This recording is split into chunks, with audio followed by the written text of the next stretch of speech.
What does it feel like, Ash, coming back to, where you first started? My name's Ashley. I'm 29 and I'm from London. 5 years ago I lived here. It was called St. Louise Hostel and was a general needs hostel for women over age 21. It's now student accommodation.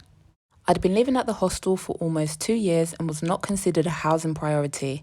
Despite working full-time, I had to claim partial housing benefit and received assistance with my application, as well as any disputes from the staff at the Cardinal Hume Centre, which was across the road.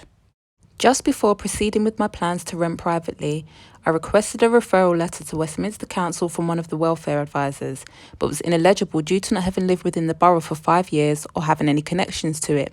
Instead, I was recommended for a housing scheme that was being offered by a local housing association, as I met the requirements of a single female with no children and a full-time job, and after a successful interview, I viewed a studio flat and moved in shortly after. End of 2014 I moved in, and I moved out 2016. So this is all brand new. So we've just come back to my old hostel, which is now student accommodation.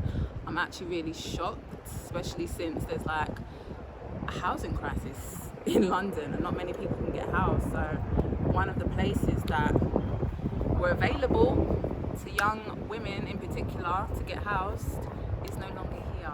But there is a hostel next door.